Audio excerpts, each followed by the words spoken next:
Paint the fucking world. Paint the fucking world. The fucking world. Paint the fucking world. Paint the fucking world. And paint the fucking world. Paint the fucking world. Paint the fucking world. Paint the fucking world.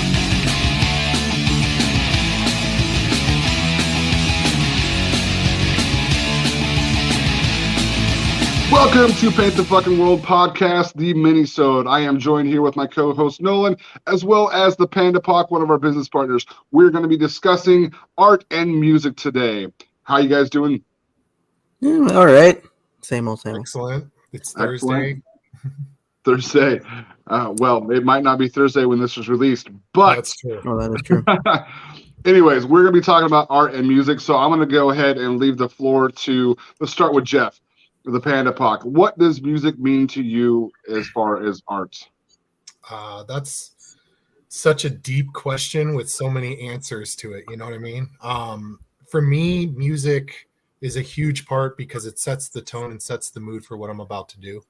My process is kind of different than some people. You know, if I go for a drive and I'm listening to music, I'll hit random playlists and things like that. And if something catches my ear and inspires me, usually something will pop in my head, like right away, almost to the point where I wish I wasn't driving and I wish I was at my desk. And then from there, I'm not the kind of person who can keep a song going and then play another song and keep it going. Like if a song hits me just the right way, where I feel that inspiration, that song's on repeat for hours on end until I'm at a stopping point for the night with the piece. And it could be any genre of music. I mean, it can be electronic, it can be metal, pop music, things like that. Like it just depends on my mood, and that's what brings me to the point of putting a pencil and paper out. Yeah, I know. Like music for me, I will end up while I'm painting. A lot of times, the painting, I'll end up naming it a song that was stuck in my head while I was painting it. So it's very influential into like my process and what I do. And I'm always listening to music when I'm creating. It is such an integral part of what I do. It's I don't want it, without the risk of sounding like an asshole, I just don't understand how the creative process can happen for other people without music. And I don't mean that in a disrespectful way. I'm like genuinely curious about, like, for me, it's such, like I said, it's such an integral thing in my creation process. That might be because I'm a musician. I believe you are as well. That it's just part of who we are. It's in our DNA. But I have heard, like, we just talked to Chris Beach last week, and he said that music, while he loves to listen to it, it doesn't play like a huge part into what he's doing and how he's creating. It just influences me so much. I think, Marco, you said, like, there's a lot of times you'll be painting and things will just completely change gears. Yeah, I have to actually be careful. But what's really interesting, though, is like Jeff was saying, he can listen to a song like in repeat, especially if it's something that was influential. I can't do that as much just because most of the time, if I end up doing that, I'll like hate the song by the end of the piece. Like I'm just like, I don't ever want to listen to this thing. So before I was much like how Jeff is. I had to listen to that same song or I would lose it. And I've gotten a little better with it into like what I do now is if it is a song and it's that specific song that kind of dictated that piece, I'll listen to that song like once or twice, and then I'll throw some other songs either of the same group, of the same singer, or that sound kind of similar, just so I don't lose my love or admiration for that specific piece. And then if I'm losing it again, or if like the piece is starting to change gears, then I'll throw the song back in and I'll listen to it a couple times. So I've evolved and established a couple different things to combat that, because I mean I used to hate that. I'd listen to the same song over and over again, and then I couldn't listen to it, and it would be for years, man, that I couldn't listen to the damn song. My wife has burnt certain songs out for me. When we would go on long road trips, it would be like the same song 16 times in a row, and I'm like, I now hate this song. It started out liking it, but within the last 2 hours, I now hate it. So I completely understand that. Like I have a playlist on my Echo that I've been adding to for the last 6 months. And it always starts out with the same handful of songs, and I never make it through the whole playlist, which kind of sucks. And I can't just put it on random on there for some reason, but it will, like, I'm starting to get burnt out with the songs on my playlist because I only hear like the first 25 songs while I'm painting because that's the time I have. And I'll see that when I'm starting to get burnt out on these songs, I start to lose my inspiration for making art, and I'm not doing it as much. I'll find reasons to not create. So for me, like, I can't listen to a song over and over and over again while I'm creating because I'll eventually just completely lose touch of the piece I'm working on. It's interesting because for me, listening to a song on repeat, it's kind of an all-in-one situation for me. So my art is and has always been more of a coping mechanism. So if I'm feeling anxious, things like that, art has been something that grounds me because I'm using all my senses. You know what I mean?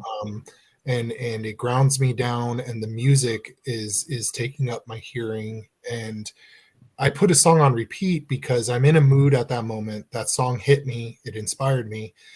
But I think about it now, and as I'm drawing, the first 2 or 3 playthroughs of that song, I'm hearing it and I'm going. But past that second or third time, really all it's doing is just taking up my sensories when it comes to hearing. So I'm not even really hearing the song anymore because all of my attention is now into the piece that I'm working on. So Sure. For me, I don't really get burnt out on the song. Like, I have a playlist and I can hit any of those songs regardless of the hours that I've listened to them. It's all based on how I'm feeling at the moment. And then when I'm starting to feel a certain way and I feel like I need some inspiration or something, I throw on some music, and as soon as that one song catches me, I just start drilling away, whether it's painting, sketching, coloring in a piece that I've been working on. So, it's odd. I know it burns people out to listen to a song, but it's almost odd for me because I forget about it. I forget that the song's even playing. I forget that I have headphones on. I zone out to the point where, sometimes my girls have to tap me on the shoulder just to get my attention. Sure. And the worst part is it's always when I'm inking something that they tap me on the shoulder, Oh yeah. You're like, no, I'm inking right now. What do you need? I'm sorry. What's up? So it's really interesting that you actually, I completely understand that, like 100%, where you're talking about like your senses being taken up, the just the anxiety, like what you're feeling and stuff. I get that because sometimes when I'm listening to music and I'm doing a piece or something, I actually have to shut the music off. Like, there's been times where I have my headphones on and there's like a silent moment because sometimes I'm not really like focusing on what I'm playing, and that's the reason why I got, like I say, I got to be careful. So subconsciously and stuff. But sometimes there is that moment where YouTube or whatever is like, hey, you still there? And it pauses until you go over there and push play. But that moment of silence actually helps me because I notice that I'm getting overstimulated and I'm not paying attention to my piece anymore. And I look at it and it's like you said, almost like clarity. I look at it, I'm like, oh my God, I'm actually really, really thankful for this moment of silence right now, because then I can go back to my piece, look at it, and then dictate, okay, I need to try this next. But I'll actually stay in that silence for some time until I decide, all right, I'm gonna go back to my Sublime or whatever the hell I was listening to, right?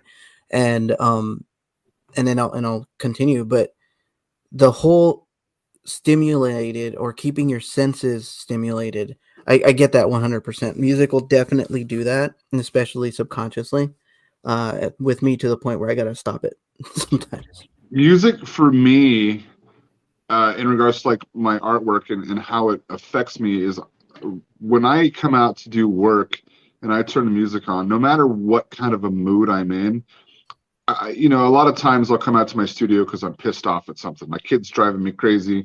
My wife's driving me crazy. The dog's driving me crazy. So I need to escape for a little while.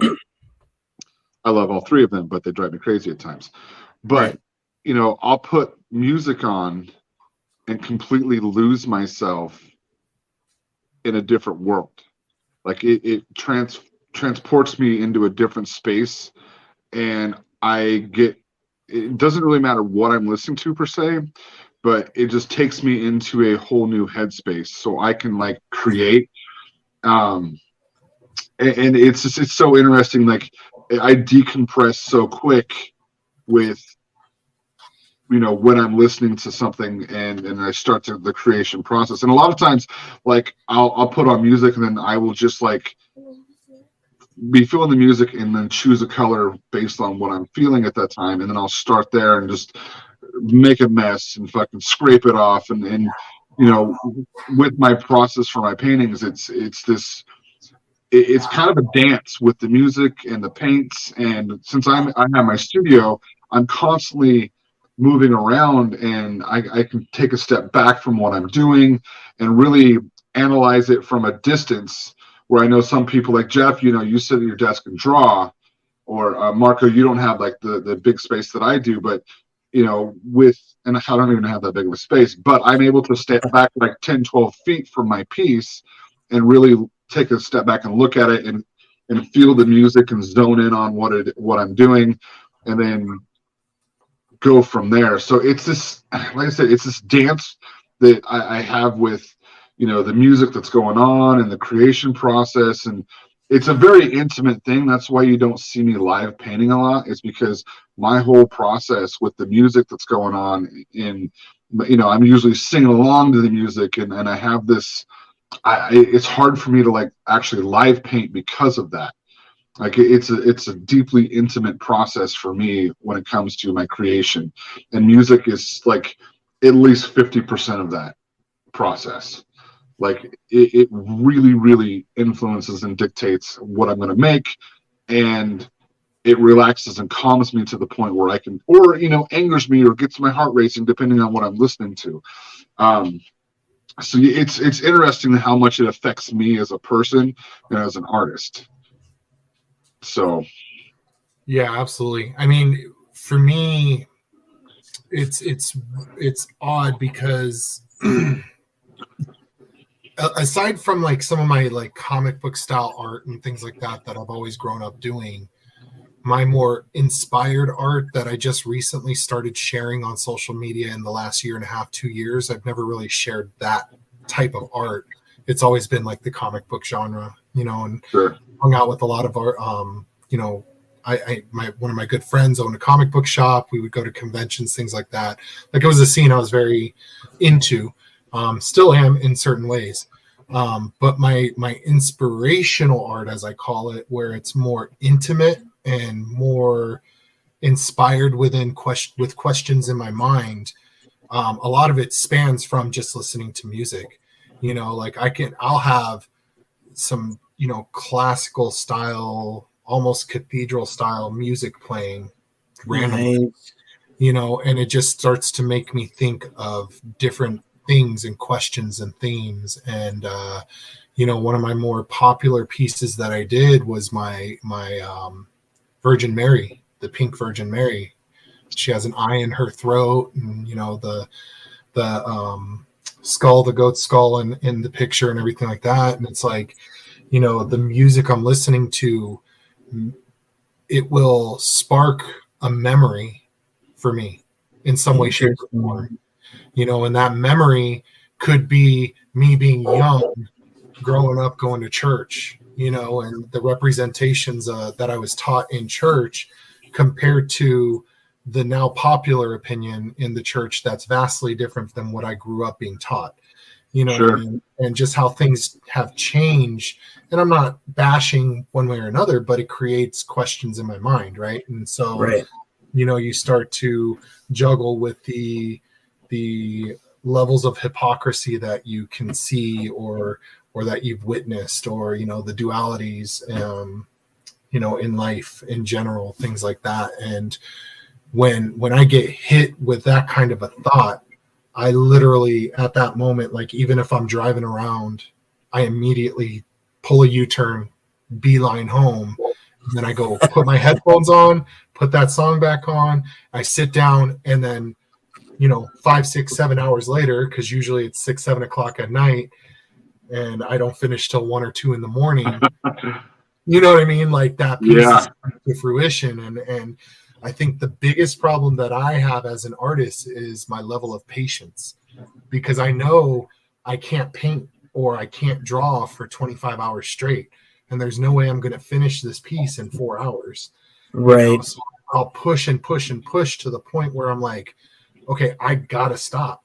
I got to go to sleep. Like I've got responsibilities. I got 3 girls that I got to wake up in the morning and be ready for, and I want to rush it, but I don't. And I take that time. And it's funny because that song may not feel the same tomorrow as it did last night.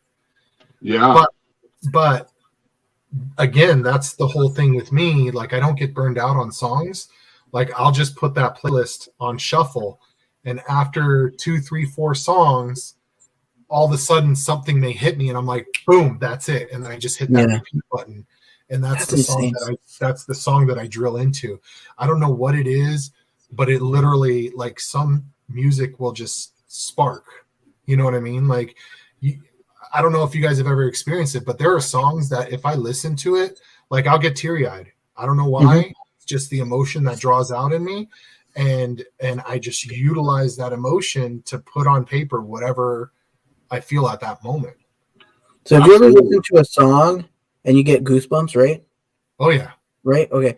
I actually learned that there's a small percentage of people can do that. It's not like a common thing. And my buddy, we used to have a band together. He is the one that explained it to me because he always found it fascinating that I would do that. Like, I know this is going to sound kind of weird, just a little modern or whatever, but Avicii, I'm pretty sure, is the one that did like that mashup with that, was like kind of like a country-esque song with his techno-y background, right? The first time I heard that, and this hadn't happened to me in such a long time, but the first time I heard that, my buddy showed me the song. He's like, dude, you got to listen to the song. And I was listening to it, and it just started, and I just like got full of emotions. I got goosebumps. It was really weird, man. And it was really, really cool. Like I love feeling that, but I hadn't felt that in such a long time. So that song brought it back. And I just listened to that song like all freaking week, just feeling that crazy emotion. It's like a weight on your back. It's up on your chest. And like you said, you get kind of like teary-eyed just because of how it moved you. But no, I feel that 100%, man. Do you guys ever go through like phases where a particular band is hitting you so hard that it's the only thing you listen to? Like right now, Papa Roach is on TikTok, and I was like, man, I haven't listened to Papa Roach in forever. Their music has always resonated with me when the time it came out, there was something that was happening in my life that they helped me get through in one way, shape, or form. So I had started listening to some of their newer stuff, and I was like, fuck, this really hits. And right now I'm like on a huge Papa Roach kick. Like I'll walk out and I'll turn my Echo on and I'll just be listening to Papa Roach while I'm painting. But before that, I was listening to Falling Reverse or No Effects. And then it's like, this is the only thing I listened to for like 2 or 3 months. There's a couple times in there where I'm listening to something else, but for the most part, I will fixate on a band while I'm painting, not necessarily a single song, but like a singular band. Do you go through phases like that in your life? I have 2 bands that I prevalently and routinely switch between, that I will listen to all albums available, and it'll be only that band for like a good couple weeks easily. Nice. And that's Thrice is one of them. I've loved Thrice since I was freaking 16 years old. And Architects is another band that I just recently discovered from my brother and sister-in-law. because they know how huge of a Thrice fan I am. And I went up to Washington a few months ago to visit my brother, and we went to a Thrice show. And while we were driving to the show, they're like, dude, I got to show you this band. I think you're going to love it. And they showed me Architects, and one song was all I needed. I was like, oh, I'm sold. And then as soon as I got home, it was like a month and a half straight of just nothing but listening to Architects. Front to back, drawing, driving, anything I was doing where music was playing, it was Architects for like a good month and a half. So yes, I totally relate to that. Yeah. If you guys are talking about like, there's moments in my life that I know, and with me, it's not really bands. It's almost like genres of music. I've gone through phases, right? As you were saying, like in high school. Actually, middle school, it was probably more like the pop punk. I got really into pop punk when I was in middle school. So like Green Day is probably the most prevalent one right there. But then I also was listening to like Smash Mouth and like Sugar Cult and stuff in middle school. Sugar Cult was great. Right? Don't even play it. If you don't like Sugar Cult, if you are our age and don't like Sugar Cult, there's something wrong with you. That band was great. I have all of their albums. It's like the guilty pleasure Good Charlotte. Dude, exactly, dude. There's no guilty. I have no shame about liking Sugar Cult. Yeah, I'm bouncing off the walls again. I'm okay with it. Yeah, I'll definitely still blast Sugar Cult. I feel like they're one of those like that got outshined by Good Charlotte, Blink-182, and all that. Like they're still in there. But so that's middle school. High school. I just added Sugar Cult to my playlist recently, so it is on my art playlist. So yeah. They're on my YouTube, man, every now and then. I think it's Static Age was the name of the album with all three of them. And it's all, what was it? I listen to all three of their albums. You listen to all three of them. So yeah, like okay, so that was my middle school. High school was more my rebellious when I had all my angst and stuff. So I hit a lot of NoFX was really big in there. Bad Religion. I listened to all that when I was younger, but secretly. My mom was is very religious. There's a lot of stuff I couldn't listen to. And because of my cousins, I was able to. But then I got really into, my cousin introduced me to like Korn and Slipknot and Avenged Sevenfold and stuff. And I really, really got into that hard. And it wasn't because of the violent sounds. It was just, like what Avenged Sevenfold was doing, in my opinion, was very melodic metal, and I just never really, I wasn't into that genre, so I didn't really listen to any of that stuff. And it really, really got. I was like, "This is beautiful. This sounds like the guy's voice. Like it was just amazing." And then I just go through crazy phases, man. The last one I think I got into was real folky. I don't know if you guys have ever heard of those like subscriptions where you get like 3 vinyls, mystery vinyls, like $20-$30 or whatever a month.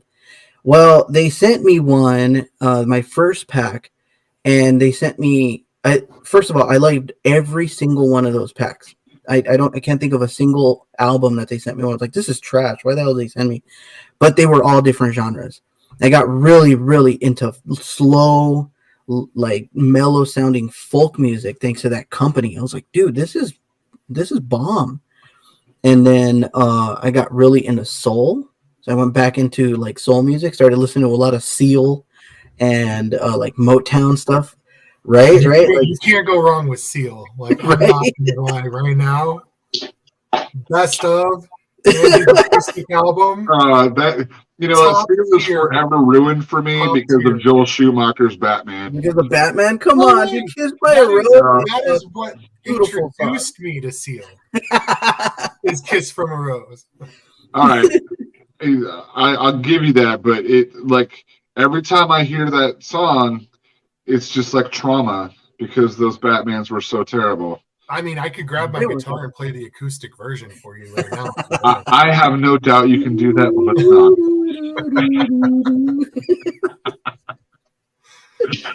not. Last night as I was laying in bed not being able to sleep, I was listening to YouTube and I kind of went down the fucking rabbit hole for like 5 hours. And I like revisited music that I hadn't listened to in years. And it was kind of cool to be able to go back and listen to this. Like, fuck, man, I loved this song when it came out. Time You travel. know? Yeah, and it just kind of it's fucking 4:00 in the morning, and I wanted to get up and go paint. And I thought that was interesting. Like, I'm like, no, I can't because I'm tired. But I really wanted to get up and go paint because the music I was listening to, and I'm like, oh man, I'm gonna start like kind of revisiting different. Oh yeah, what is that? I can't see. Blues Travelers. Oh, dude, Blues Traveler is great. I literally, when you said I just went down a rabbit hole of songs I used to listen to, dude, I hit a whole nostalgia early Would to you mid say- playlist. Would you say the hook brings you back? Right. The dad jokes are strong. Yes. Strong. Marco's over there. I don't get it. No. I gotta now. I got something I gotta listen to, man. Yeah, but you and I. You've never heard Blues Traveler? You've never heard. I don't think it sounds familiar, but with the harmonica. I can't pinpoint any of the songs or any of the sounds in my head, man. So I'm gonna go on a limb and say I probably haven't heard it. However, I'm gonna go on a limb and say you have heard it, you just don't know it. Probably. Yeah. Well, we are closing in on a half hour on this. We want to make these shorties, but I think that was a great conversation about art and music. What do you guys think? Yeah, I would. There is actually a question I'd like to add to it, but I don't know if we have enough time for it. Do it. Add it. This is our podcast. I want to know I want to know what kind of weird genres you guys have. We all listen to rock, right? Rap, country, whatever, but I want to know what kind of weird subgenres you guys have. Or you're wanting to pull skeletons out of the closet then, huh?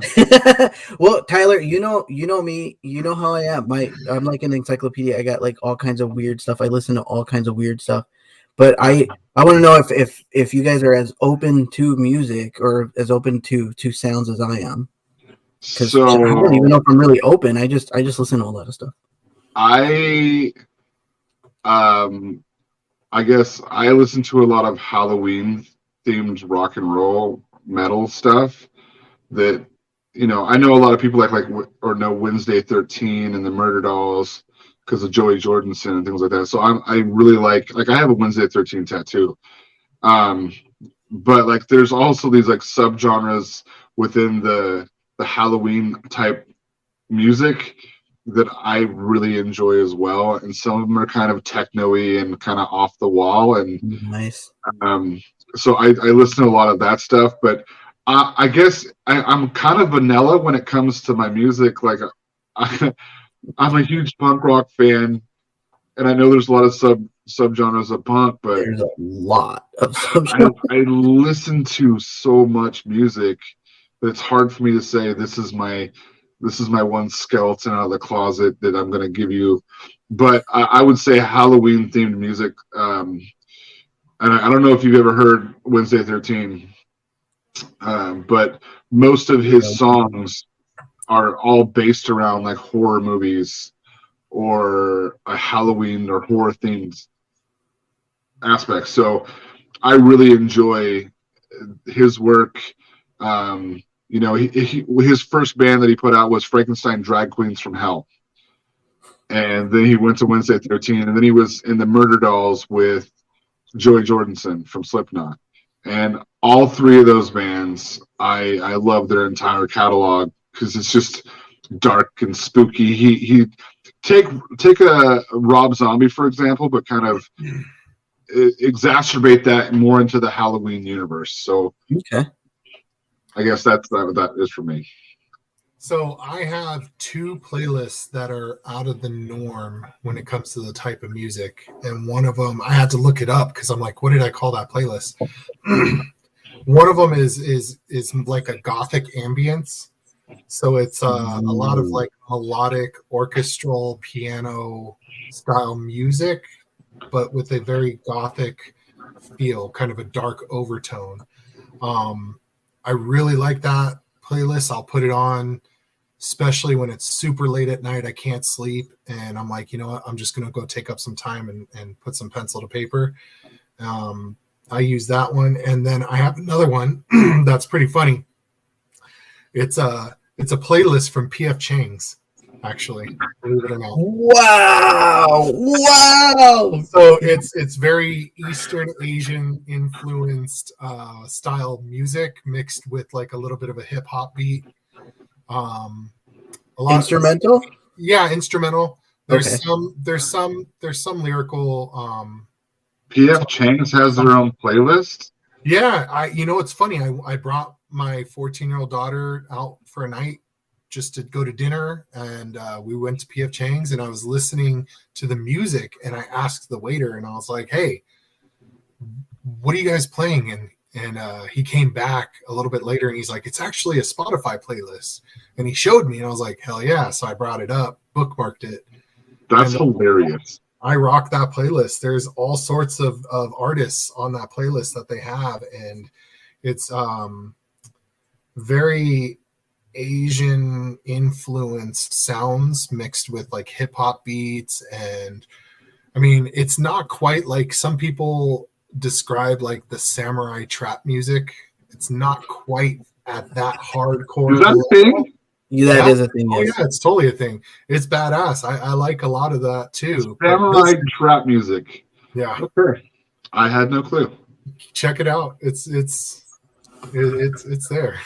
Marco, so you asked this question, what is your crazy subgenre that you have hidden in your closet that nobody knows about? Oh man. Well, it kind of helps that nobody really hangs out with me, so the only person that would actually know my craziness is my buddy Jonathan back home. I've been friends with him since I was like 8 years old, and surprisingly, he's actually been a big influence in my opening of like the music genre. Because, like, to be honest, man, back in high school, I was kind of like one of those like punk gatekeepers where I'm like, you're not real, you're not a true punk. I was an ass, dude, for real. Wow. And I was very, what I call, musically ignorant in high school. And then you grow out of it, like he's my cousin and my buddy started showing me a bunch of different things. So I'm so open now, dude. I listen to like Jeff had mentioned some gothic melodic orchestra, like almost like opera style music. I listen to that. I got a lot of classical. I have a lot of modern classical versus like the older well-known stuff. I have smooth jazz, modern jazz. I think one of the weirdest things that I listen to openly and actually enjoy it is like German polka. I love it. Russian folk music is amazing. German polka. Okay, well, there is your skeleton out of the closet. Yeah, well, and everything in between, man. All right, well, we are running longer than we wanted this to be. So we're gonna close this out with what is one song that you would recommend the artist listening to this to check out. I should have took notes. You should have asked me this before. Well, that would be no fun. I'm bad with names, dude. All right, I'm gonna go ahead and say one of the songs that hits for me. There's two, but I'm only gonna list one. Is "Everyone Is on Drugs" by Falling Reverse that Corey Taylor is featured in. Corey Taylor's voice always inspires me, and I really like Ronnie Radke's voice as well. So that one really gets me motivated and pumped. Is the first song on my playlist. So that's my choice that I think artists should listen to. Nice. I'm gonna say two. Honestly, any Architects video or any Architects song is gonna work. Doomsday is a great song. And also not in the genre of that, but Cannon's Fire for You is an awesome kind of synthwave style, little poppy, but it's a really cool song. It's a really cool band. Synthwave is another one that I really like. Just that ode to the 80s style synthetic, Synth pop wave. kind of music. Yeah. Sure. I think I saw Marco over there cheating. I know exactly what song just because it's a recent song that hit really hard, and I had to find the name of the song. So I know the group. The group is Days and Days. Days as in Days, and then Days as in like I'm Days Daze, right? But the name of the song is Misanthropic Drunken Loner. Very. Why? Yeah, I had to look it up. It's like a folk punk band, but they're very like what we would consider a gutter punk. I don't know if you guys remember. There's not only a different genre of music, but also different genre of punk, I guess. Sure. But definitely like that. But their sound is super good. It hit me really good. They're kind of like they're just folky, man. They got a washboard, an acoustic guitar. The music video is them sneaking up on a roof just to have a little like sesh, a little play sesh. It's a good Nice. song, good video. Any Massive Attack album as well. Okay. All right. Well, since you guys, I'm gonna say 6 Years on Dope by NoFX is another song that really hits for me. The intro to that song is fucking gets me so pumped up. Yeah. And it's one of the few songs that Melvin does most of the singing in. Yeah. So, but we're going to close this out. Thank you to everybody who's listened this far for us rambling on about art and music. Thank you to Jeff the Panda Pak for hanging out with us. And as always, paint the fucking world. And stay rebellious.